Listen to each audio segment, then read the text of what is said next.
नमस्कार। मैं स्वागत करती हूँ आपके अपने YouTube चैनल हम नवाइस पर। कैसे हैं आप सब? उम्मीद करती हूँ अच्छे होंगे। ये कहानी एक बेबी नाम की लड़की और राजू नाम के लड़के की है। बेबी और राजू का घर एक दूसरे के आमने सामने था। बेबी राजू बचपन से ही एक दूसरे को जानते थे। यहाँ तक उनकी पढ़ाई भी साथ में हुई थी और एक दूसरे के साथ बचपन में खेले कूदे भी थे।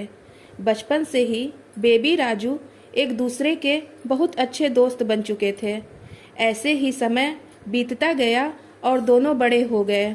धीरे धीरे ये दोस्ती कब प्यार में बदल गया उन्हें पता भी नहीं चला।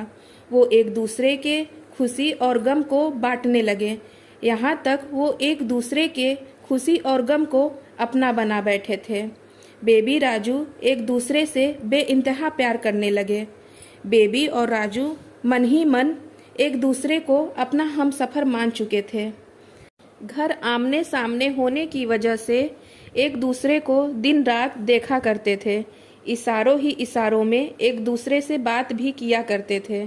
यहाँ तक बेबी तीज, करवा चौथ जैसे पवित्र व्रत को भी राजू के लिए रखा करती थी। धीरे धीरे ये बात इतनी आगे बढ़ गई कि आस पड़ोस के लोगों को भी बात पता चल गई। आस पड़ोस वाले 4 तरह की बातें बोलना शुरू कर दिए और बेबी के माँ और पापा को ताने देना शुरू कर दिए थे। लोगों की बातें सुनकर बेबी के माँ पापा को बहुत गुस्सा आई और वो बेबी का घर से निकलना, पढ़ाई लिखाई सब बंद करवा दिए थे। यहाँ तक उसे एक कमरे में बंद कर दिया गया। बेबी अपने पापा से रोती रही, गिड़गिड़ाती रही कि वो राजू के बिना जिंदगी जीने के बारे में सोच भी नहीं सकती। लेकिन उसके पापा ने एक न सुनी और बेबी का खाना पानी बंद करवा दिया और कहा जब तक इसके सर से राजू का भूत नहीं उतरेगा तब तक इसे खाना पानी कुछ नहीं मिलेगा। जब राजू को ये सारी बातें पता चली तो राजू बेबी का हाथ मांगने बेबी के घर आया और बेबी के माँ पापा से बोला वो बेबी को बहुत प्यार करता है और उसे बहुत खुश रखेगा। बेबी और हमें एक दूसरे से अलग ना करें। ये बात सुनकर बेबी के माँ पापा को बहुत गुस्सा आई और राजू को धक्के मार के घर से बाहर निकाल दिया गया और बेबी की शादी एक पुष्पराज नाम के लड़के से जोर जबरदस्ती से करवा दी। उधर राजू की भी शादी दूसरी लड़की से हो गई। दुनिया की नज़र में वो एक दूसरे को भूल गए थे और अपने अपने ज़िंदगी में आगे बढ़ गए थे। लेकिन ऐसा नहीं था। वो एक दूसरे की याद में अपनी अपनी ज़िंदगी गुजार रहे थे। इधर बेबी अपने पति के साथ होते हुए भी नहीं थी और उधर राजू के साथ भी ऐसा ही था। ऐसे उन दोनों की शादी के 4 साल गुजर गए थे। बेबी 2 बच्चों की माँ बन गई और राजू को भी 2 बच्चे हुए।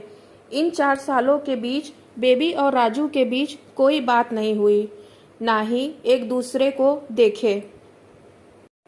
एक दूसरे की याद में तड़पते रहे। एक दिन बेबी अपने ससुराल से अपने मायके को आती है और तभी उसकी मुलाकात राजू से होती है।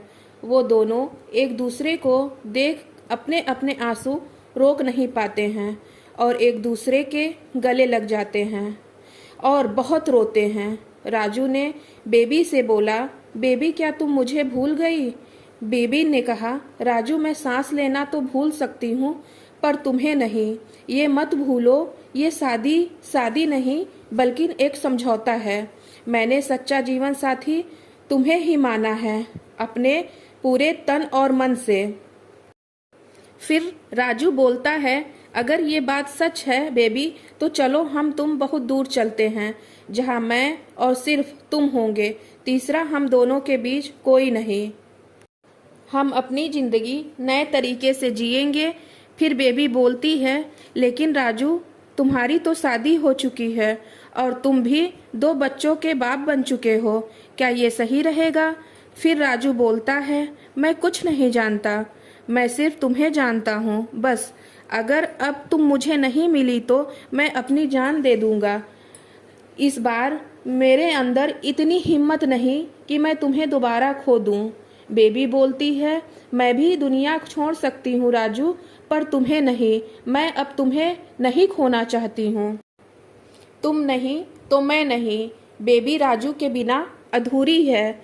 एक दिन बेबी और राजू अपने अपने घर और अपने अपने बच्चों को छोड़कर एक दूसरे के साथ दूसरे शहर में चले जाते हैं और वो दोनों शादी कर एक दूसरे के साथ रहने लगते हैं।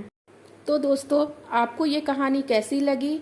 इसके आगे की कहानी हम आपको सुनाएंगे अपने नेक्स्ट वीडियो में। तो दोस्तों, इसके लिए वीडियो को लाइक करें, शेयर करें और हमारे चैनल को सब्सक्राइब करना बिल्कुल ना भूलें। कमेंट बॉक्स में कमेंट करके हमें बताएं आपको ये कहानी कैसी लगी।